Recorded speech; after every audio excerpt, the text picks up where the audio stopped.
Hello everyone. आज हम आपके लिए लेकर आए हैं इलेक्ट्रोस्टैटिक क्लास 12 टॉपिक। और ये बहुत जगह जो कंपटीशन है वहाँ पे भी इस्तेमाल होते हैं, मतलब इनके बहुत सारे क्वेश्चंस आते हैं। तो मतलब ये टॉपिक जो है काफ़ी इंपॉर्टेंट है और ये और भी ज़्यादा इंटरेस्टिंग होने वाला है, क्योंकि हम इसको इस तरीके से लेकर चलेंगे कि जिससे आपका इंटरेस्ट बिल्कुल एकदम ज़बरदस्त रहेगा और आपको नॉलेज मिलेगी भरपूर। तो कैसे? तो सबसे पहले हम स्टार्टिंग करते हैं इलेक्ट्रोस्टैटिक से। इलेक्ट्रोस्टैटिक में क्या है, कैसे करना है, क्या करना है, जो भी है, तो फुल डिटेल के साथ में हम आज ही इसको फर्स्ट लेक्चर को कंप्लीट करेंगे कि हमारी डिटेल में क्या होगा। इलेक्ट्रिक फोर्स, इलेक्ट्रिक फील्ड और इलेक्ट्रिक पोटेंशियल, इस पूरी यूनिट में हम ये पढ़ने वाले हैं। सब जितनी भी हमारी थ्योरी है वो सब इनके ऊपर डिपेंड रहने वाली है। तो चलिए हम सबसे पहले, और इसमें एक और ख़ास बात है, अभी देखेंगे हम इसमें क्या ख़ास बात है। और हमारा जो टॉपिक है, वैसे तो हमारा चार्ज टॉपिक है आज, और क्योंकि हम चार्ज को बिल्कुल एकदम डीपली जाने वाले हैं और इसका करने वाले हैं पूरा पोस्टमार्टम, तो हमारे साथ बने रहिए और हमारे चैनल को लाइक, सब्सक्राइब और शेयर ज़रूर करें। और क्योंकि ये वीडियो इतना इंटरेस्टिंग होने वाला है, आप सोचेंगे नहीं कि क्या होगा। बस आपको बस इतना करना है कि आप हमारे चैनल वीडियो को वॉच आउट करते रहें। ओके, चलिए तो कैसे करेंगे, क्या करेंगे, सब डिटेल होगी। अगर आज आपने इसको अच्छे से समझ लिया तो बस आपकी हो जाएगी बल्ले बल्ले। इलेक्ट्रो, क्योंकि यहीं से हमारी पूरी फिजिक्स चलने वाली है, तो मतलब ये कहो कि पूरी फिजिक्स का जो हमारा सार है वो यही है।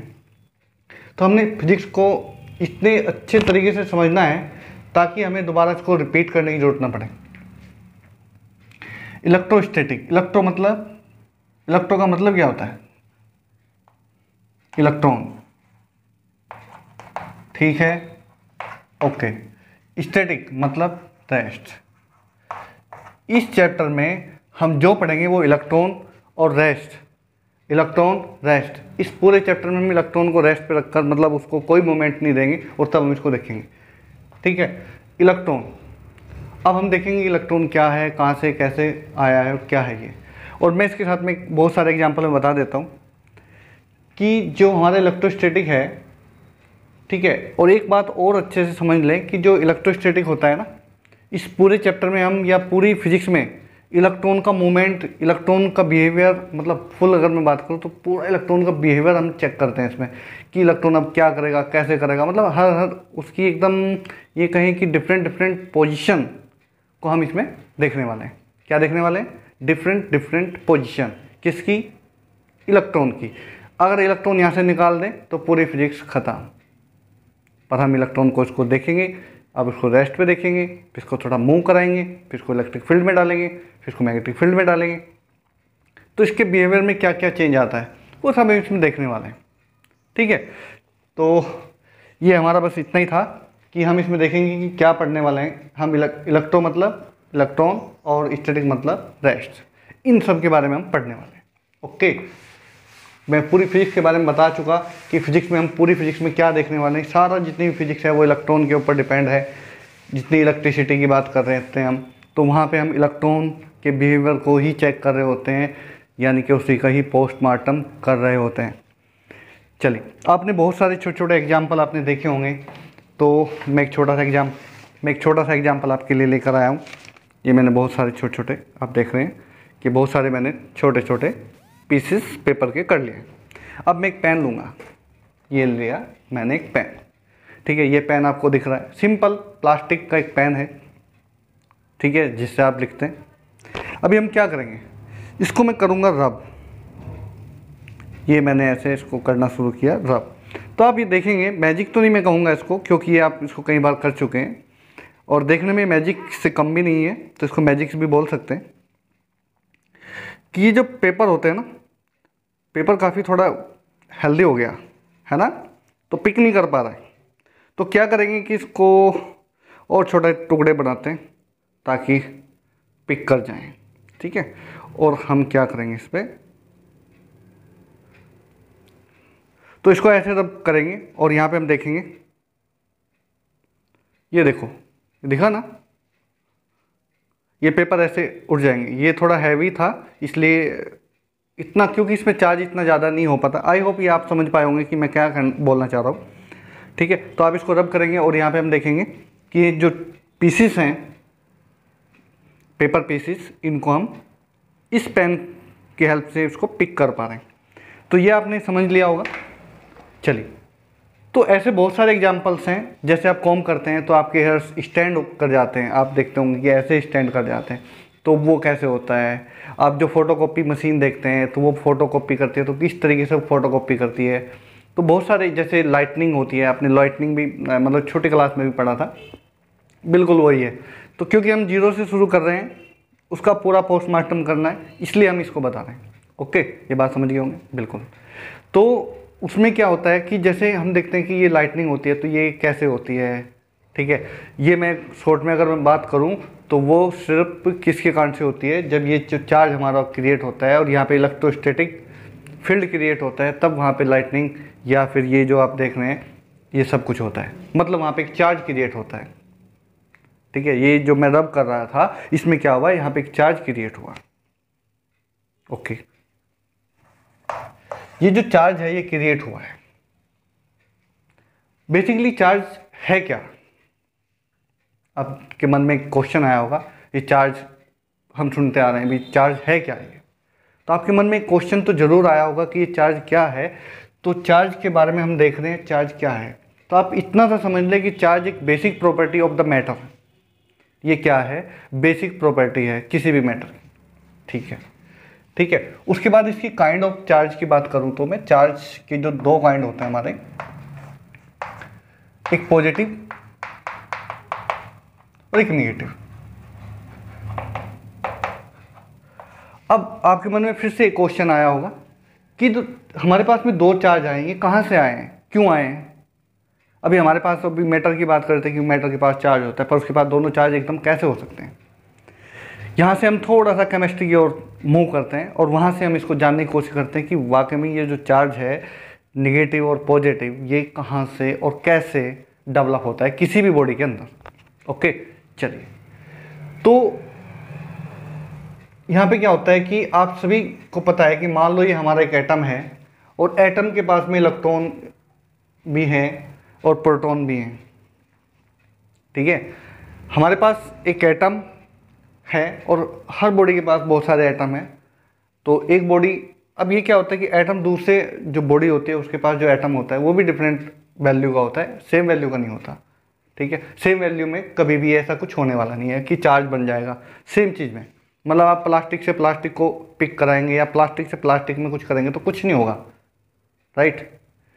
ध्यान रहे कि ये सिर्फ दूसरी जो मेड होता है, मतलब यहाँ पे ने प्लास्टिक ले लिया और एक पेपर ले लिया, या फिर हम दूसरी चीज़ को ले लें तो इस टाइप से, जैसे हमने हेयर को लिया था, एक प्लास्टिक था और एक हेयर लिया था, तो इसमें क्या हुआ, इस टाइप से चार्ज आया था जिसको हमने इलेक्ट्रोस्टैटिक चार्ज बोला था।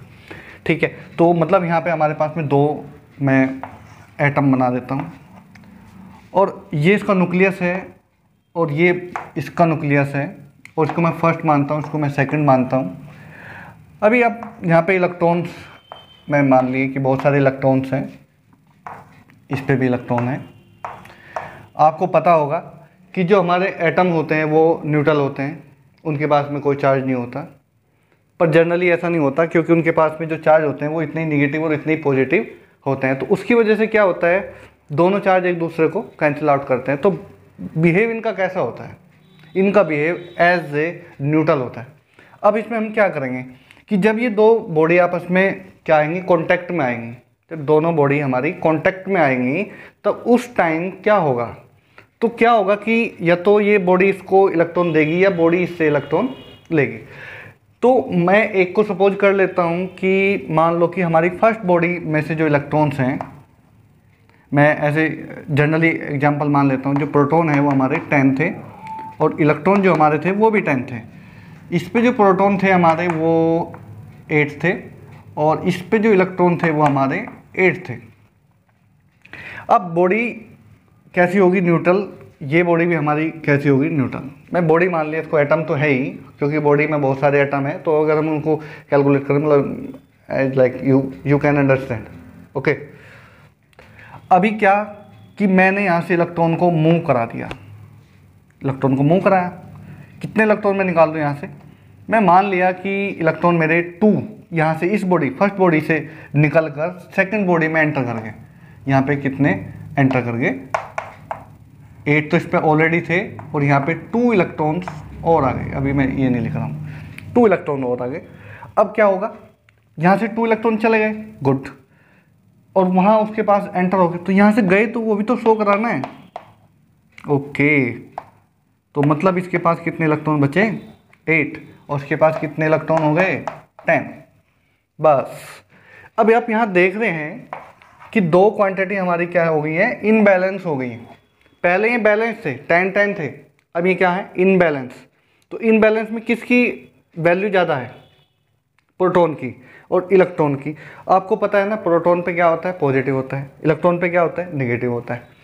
तब अभी हम देखेंगे तो ये क्या होगी, ये हमारी जो फर्स्ट बॉडी है वो पॉजिटिवली चार्ज हो जाएगी। इस फर्स्ट बॉडी के पास कैसा चार्ज आएगा, पॉजिटिव आएगा। I hope you are understand. And the second body getting the negative charge. Okay, I think आप लोग समझ चुके हैं कि किसी बॉडी को या किसी बॉडी के पास नेगेटिव जो चार्ज आता है या पॉजिटिव चार्ज आता है वो कैसे आता है। मेरे हिसाब से आप समझ गए होंगे। अभी फिर से मैं एक बार फिर थोड़ा सा मैं बता देता हूँ कि जिस बॉडी से इलेक्ट्रॉन मूव होंगे वहाँ पे प्रोटॉनों की जो संख्या है, the number of proton is more than the number of electron, and the second body have the number of electron more than the number of proton. तो that's why this body is negatively charge and that's why the first body is positively charge. I hope you are understand. Okay, चलते फिर next point पे कि हमारे पास charge तो आ गए, charge हमारे 2 type के हो गए, काइंड ऑफ द चार्ज हमने देख लिया। ओके, फिर क्या, ये चार्ज आता क्या, देखो इसके चार्ज को डेवलप करने के ना तरीके होते हैं। जो चार्ज होता है इसको डेवलप करने के तरीके होते हैं। कैसे, ये हमने देखा कि कांटेक्ट में लेके आए थे ना, बाय द रबिंग। तो the first method is rubbing. तो अब इसके मेथड देखेंगे, how can create the positive और negative charge to the body. Okay, आप बस बने रहें क्योंकि बड़ी लाजवाब वीडियो बनेगी, कोई दिक्कत नहीं है। ओके, तो बाय द फ्रिक्शन। अब फ्रिक्शन में क्या होगा, देखो मैं यहाँ पे शॉर्ट कर इसमें बता, जब हमारी 2 बॉडी आपस में कांटेक्ट में आएंगी बाय द फ्रिक्शन, तो यहाँ से ये प्रोसेस होगा जैसे कि अभी बताया था कि इलेक्ट्रॉन एक बॉडी से दूसरी बॉडी पे निकल कर चले गए। मतलब इस टाइप से अगर मैं ऐसे बनाऊँ, ठीक है, ये इलेक्ट्रॉन इधर से निकल कर इधर चले गए, तो ये हो गया हमारा पॉजिटिव और ये हो गया हमारा नेगेटिव। तो जिस बॉडी से इलेक्ट्रॉन निकलेंगे वो हमारी पॉजिटिव होगी, जिस बॉडी में वो इलेक्ट्रॉन आएंगे वो हमारी बॉडी नेगेटिव होगी। ये बात आप समझ गए। ओके, तो अब ये हमारा चार्ज था। तो इसके और भी मेथड है, इसके 3 मेथड हैं वैसे बेसिकली मैं बात करूँ तो 3 मेथड हैं। एक इंड्यूस मेथड है या इंडक्शन मेथड भी इसको हम बोल सकते हैं, इंडक्शन मेथड, ठीक है। अब उसमें क्या होगा, उसकी एक प्रॉपर्टी है। तो मैं पहले लिखता हूँ कि इंडक्शन मेथड क्या है, फिर एक्सप्लेन करते हैं। ये हमारा है इंडक्शन, ठीक है, और चार्ज बाय द इंडक्शन, एक ये प्रोसेस का नाम है। और ये आपने डेफिनेशन देख रहे हैं, charge body make body charge, ठीक है। एक चार्ज बॉडी दूसरी चार्ज बॉडी को चार्ज कर रही है विदाउट एनी टचिंग, ठीक है। एक बॉडी दूसरी बॉडी को चार्ज कर रही है विदाउट एनी टचिंग। ओके, तो अब इसमें क्या होगा, उसी को हम बोलते हैं चार्ज बाय द इंडक्शन। मतलब इसमें एक और पॉइंट होता है, वो मैं पॉइंट भी बता देता हूँ कि जब हम मान लो कि किसी बॉडी को पॉजिटिवली चार्ज करना चाहते हैं, क्या चाहते हैं कि पॉजिटिव चार्ज करना चाहते हैं, तो मुझे इसके पास में एक निगेटिव चार्ज जो बॉडी होगी हमारे पास में, उसको मैं इसके पास में लेके आऊँगा। Bring the near by the uncharged body for the charging, ठीक है। अगर मैं इसको चाहता हूँ कि ये पॉजिटिव चार्ज हो तो मुझे निगेटिव चार्ज बॉडी इसके पास लेके आना पड़ेगा, और मैं चाहता हूँ कि ये बॉडी निगेटिवली चार्ज हो, अनचार्ज बॉडी जो है वो अगर चाहते हैं कि निगेटिवली चार्ज हो तो मुझे इसके पास में लेके आना पड़ेगा क्या, पॉजिटिव चार्ज, मतलब कहने की बात अगर मैं शॉर्ट में बताऊं कि जिस बॉडी को जो चार्ज हमने करना है उसका अपोजिट चार्ज उस बॉडी के पास में लेके आना पड़ेगा, समझे? जिस बॉडी को हम चार्ज करना चाहते हैं और जो चार्ज हम उसको देना चाहते हैं, मान लो कि मैं पॉजिटिव देना चाहता हूँ तो मुझे लेके आना पड़ेगा negative charge.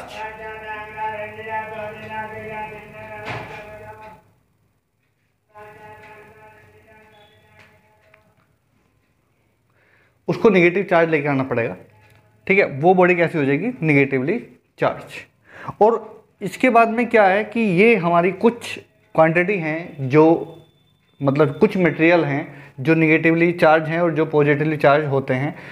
Glass rod positive होती है, fur, cat skin, wood, woollen cloth and plastic object and rubber, shoes and silk cloth, ये हमारे नेगेटिव चार्ज होते हैं। और जो हमारे हेयर्स होते हैं ये भी हमारे कैसे होते हैं? पॉजिटिव चार्ज होते हैं। तो ये एक टेबल भी आपको लर्न करना है, कभी बीच में भी इसकी नीड हो सकती है। ओके, तो अब हम क्या करेंगे, एक वर्ड मिस हो गया, इलेक्ट्रिफिकेशन, या मतलब इलेक्ट्रिफिकेशन मतलब क्योंकि बुक में आप पढ़ेंगे और आपके सामने एक आएगा वर्ड कि इलेक्ट्रिफिकेशन, ये इलेक्ट्रिफिकेशन क्या है? सर ने ये तो बताया ही नहीं, तो मैं यहाँ पे बता देता हूँ। इलेक्ट्रिफिकेशन क्या है कि जब किसी बॉडी के पास में ना कुछ चार्ज की रेट होता है, मतलब वो अनचार्ज थी, मतलब अनचार्ज बॉडी थी और उसके पास में कुछ चार्ज आ गया, तो वो इलेक्ट्रिफिकेशन हो रहा है, इलेक्ट्रीफाई हो गई वो। अब चार्ज उसमें आना मतलब इलेक्ट्रीफाई होना, और इस प्रोसेस को कहते हैं इलेक्ट्रिफिकेशन, ठीक है? इलेक्ट्रिफिकेशन। जैसे इंडक्शन, इंडक्शन क्या है? प्रोसेस। और जब उसमें चार्ज इंड्यूस होगा, समझे? जब उसमें चार्ज इंड्यूस होगा तब उसको बोलेंगे हम चार्ज इंड्यूस। और जब प्रोसेस की बात आती है तब बोलते हैं चार्ज इंडक्शन। मीनिंग समझे ना, दोनों में क्या डिफरेंस है? इंडक्शन में और इंड्यूस चार्ज में। जब चार्ज इंड्यूस होता है मतलब किसी अनचार्ज बॉडी के पास में चार्ज आता है या वो गेन करता है, तब बोलते हैं कि चार्ज उसके पास में इंड्यूस हुआ। और जिस प्रोसेस के माध्यम से हुआ उसको बोलते हैं इंडक्शन मेथड। ठीक है, आपने दो मेथड देख लिए, राइट। अब हम चलते हैं थर्ड मेथड पे, हालांकि वो इतना मोस्टली बुक्स में नहीं मिलता और बाकी उसके ऊपर न्यूमेरिकल होते हैं, तो इसलिए मैं उसको भी बताऊंगा।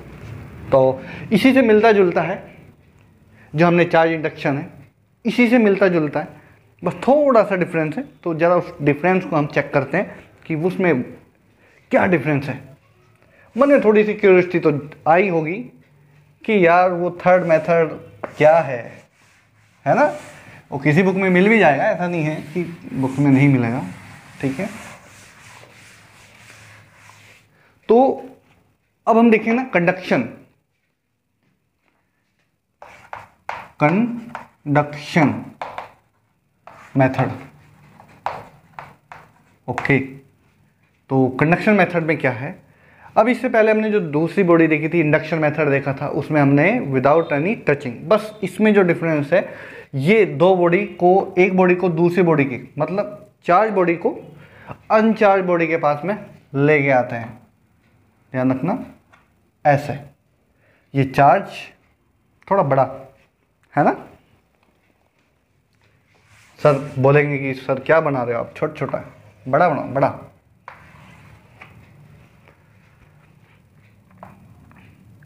ठीक है, और ये मेरे पास एक चार्ज बॉडी है, ये होगी चार्ज, ये होगी अनचार्ज। ठीक है, मान लो पॉजिटिव चार्ज ही है।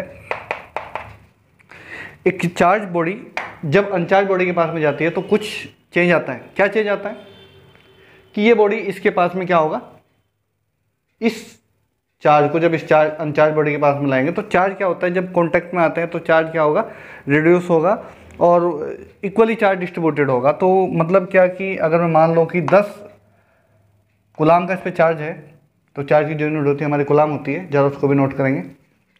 तो 10 गुलाम का चार्ज है तो इसके पास तो कुछ है ही नहीं, तो तब हम क्या करेंगे, जब इसमें इक्वली डिस्ट्रीब्यूटेड होगा तो मतलब 5 गुलाम का चार्ज इस बॉडी के फर्स्ट बॉडी के पास में रहेगा और द सेकंड बॉडी के पास में भी 5 गुलाम का चार्ज रहेगा। बस ये है charge by the conduction, conduction method. Okay, ये समझ गए होंगे आप लोग। तो चलते हैं फटाफट इसमें हम बेसिक प्रॉपर्टी पे चलते हैं। बेसिक प्रॉपर्टीज, ठीक है, बेसिक प्रॉपर्टी ऑफ चार्ज। तो चार्ज की हमारी जो बेसिक प्रॉपर्टी हैं वो बेसिकली 3 हैं जो सबसे ज़्यादा देखने में मिलती हैं और बहुत ही इंपॉर्टेंट है। पहला, अट्रैक्टिव या एडिटिव प्रॉपर्टी। एडिटिव प्रॉपर्टी क्या है? अब जब इसको एडिटिव प्रॉपर्टी को ध्यान से देखेंगे, नाम से पता लग रहा है कि एडिटिव प्रॉपर्टी है। तो एडिटिव प्रॉपर्टी में क्या होगा कि हमारे पास में कोई चार्ज, मतलब ये कोई सिस्टम है, बहुत सारे इसके पास में क्या है, चार्ज है। हमें नहीं पता ये इक्वली डिस्ट्रीब्यूटेड है या अनइक्वली डिस्ट्रीब्यूटेड है, बस ये चार्ज है। Q1 है, एक सिस्टम में बहुत सारे चार्ज हैं, Q1, Q2 और Q3, Q4, just like Qn charge. तो आप समझ गए होंगे ना, बहुत सारे चार्ज में है और हमें उनकी वैल्यू भी नहीं पता है, सबकी बस इंडिविजुअल वैल्यू पता है, मतलब इक्वल नहीं है। तो चार्ज की जो वैल्यू है वो डिफरेंट है। तब हम क्या करेंगे, तो जब हम इसका टोटल चार्ज हम सोच रहे हैं ना, इसका टोटल चार्ज हमें पता लग जाए, तो आपके पास क्या मेथड है, बस वही एडिटिव प्रॉपर्टी है। मतलब चार्ज इंडिविजुअली जो चार्ज होते हैं और इस फुल बॉडी का जो चार्ज होता है, मान लो Q है, sum of the individual charges is equal to the total charge of the body. Sum of the individual charges are equal to the total charge of the body. Okay, तो मतलब क्या, जैसे आपने देखा सुना Q3, ऐसे बहुत सारे हैं, n तक हैं। तो ये हो गई इसकी additive property. I think you are getting this point. Okay, charge हो गया, गुड। एडिटिव प्रॉपर्टी को किसी कोई दिक्कत है? कोई दिक्कत नहीं है, सिंपल था। उसके बाद आता है conservation of charge. The second property is conservation of charge.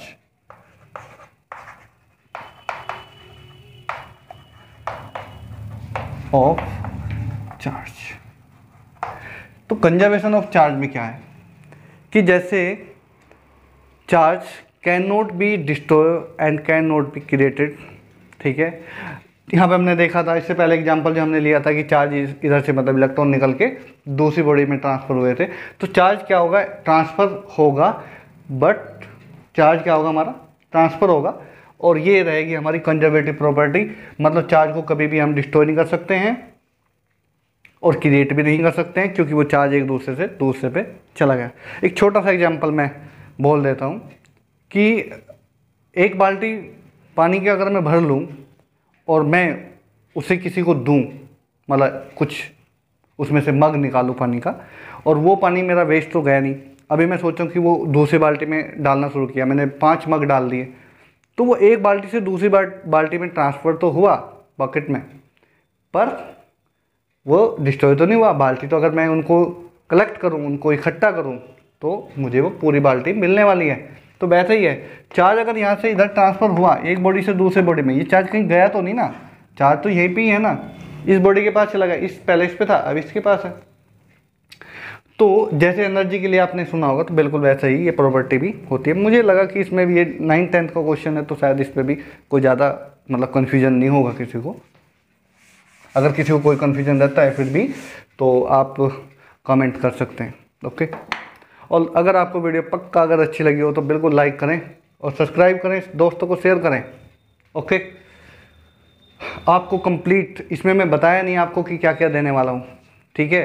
तो आपको ये मैं बस करके ही दिखाऊंगा, बताऊंगा नहीं। ओके, तो द थर्ड प्रॉपर्टी इज, जो मोस्ट इंपॉर्टेंट प्रॉपर्टी है, जो सबसे ज़्यादा यूजेबल है, क्वांटाइजेशन।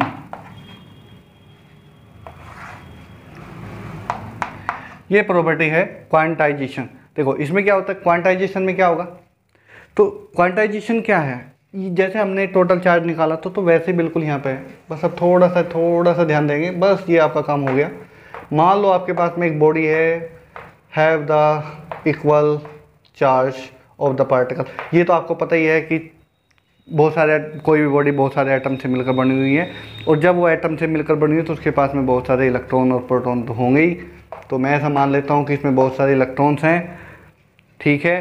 तो ये बहुत सारे इलेक्ट्रॉन्स जो हैं और वो इक्वल वैल्यू के इलेक्ट्रॉन्स हैं, और मैं चाहता हूँ कि इस बॉडी का टोटल चार्ज पता लगे। क्या करना चाहता हूँ? Total charge. अभी टोटल चार्ज मेरे को पता करना है कि मैं इसको टोटल चार्ज कैसे पता कर सकता हूँ? Can you guess? सिंपल, आपने एक छोटी सी क्लास में मेथड सुना होगा कि जैसे कि आपको कोई चीज़, एक पेन है, सिंपली मैं एक एग्जांपल ले लेता हूँ, ये आपको पता है एक पेन कितने रुपए का है, मतलब वन पेन कितने रुपए का? 5 रुपये। और like that pen 10 pens how much rupee? Can you calculate this? मैं मान लिया कि मेरे पास एक पेन है, one pen is 5 rupee, and same like pen कितना आप बताएंगे? 50। कैसे पता लगा? आपका आंसर ना क्या है? 50 ना? गुड। पर ये 50 आया कैसे? हमने किया है मल्टीप्लाई। कितने से? नंबर, यहाँ पे नंबर, और एक 5, मतलब एक की जो वैल्यू थी उससे हमने इसको क्या कर लिया? मल्टीप्लाई कर लिया। That's good point. बस वैसा ही है क्वांटाइजेशन चार्ज, क्योंकि यहाँ पे हमें सब इक्वल चार्ज की वैल्यू को पता है ना। तो E, इसको टोटल चार्ज के लिए मैं क्यों दिखाता हूँ, और यहाँ Ne, क्योंकि इसमें नंबर ऑफ प्रोटॉन भी है, नंबर ऑफ इलेक्ट्रॉन भी है, तो हम कौन से वाला चार्ज निकालना चाह रहे हैं, तो इसलिए N plus minus Ne, N number of electron ही लिख देता हूँ, चार्ज ऑफ इलेक्ट्रॉन, और ये हमारा हो गया टोटल चार्ज। ये जो टोटल चार्ज है, किसी भी बॉडी का जो टोटल चार्ज है वो हम कैसे पता कर सकते हैं? ये, और इसमें यहाँ पे खास जो बात है कि n क्या है? नंबर था, और नंबर कभी भी हमारा हाफ में नहीं होता, ठीक है। ऐसे कोई कि 1/2 इलेक्ट्रॉन्स, 3/2 इलेक्ट्रॉन्स नहीं, मतलब कोई भी फ्रैक्शन में इसकी वैल्यू नहीं होती, कंप्लीट नंबर होगा ये। n क्या है? हमारे नंबर हैं, ठीक है। हमारे पास 10 इलेक्ट्रॉन है तो मतलब 10 इलेक्ट्रॉन हैं, ठीक है। 10/5 ऐसे कुछ नहीं है, ओके, मतलब रेशो में नहीं है, ओके। ये फॉर्मूला आपको याद रखना है, बहुत बार यूज होगा। और एक चीज़ यहाँ पे मैं बता दूं कि जो चार्ज है, चार्ज के लिए छोटी सी बातें और रह गई, और आपको ये बात समझ गए होंगे, और यहाँ पे मैं लिख लेता हूँ। जो चार्ज है हमारा, चार्ज की जो वैल्यू है वो है हमारी, E से डिनोट करते हैं 1.6 - 19 कूलाम, और उसकी जो यूनिट है वो कूलाम है, ठीक है। और उसके बाद में मास ऑफ द इलेक्ट्रॉन भी मैं बता देता हूँ, ये भी बहुत बार यूज होता है, kg में होता है ये, ओके। और क्या रहेगा? चार्ज, जो लाइक चार्ज होते हैं, लाइक चार्ज हमेशा क्या करते हैं? रिपेल करते हैं, और अनलाइक चार्ज हमेशा अट्रैक्ट करते हैं। ये बात तो आप लोगों को पता ही होगा। Like charge attract to each other, like charge always repel to each other and unlike charge always attract, okay. इस बात को ध्यान रखना है, ठीक है। अगर कोई पॉइंट रह गया हो तो प्लीज़ कमेंट में बताएं, अगर आपसे सॉल्व हो जाए तो वेरी गुड। बाकी मैं यहाँ पे वीडियो को फिनिश करता हूँ। Are you getting? Okay, thank you for watching, bye bye, take care.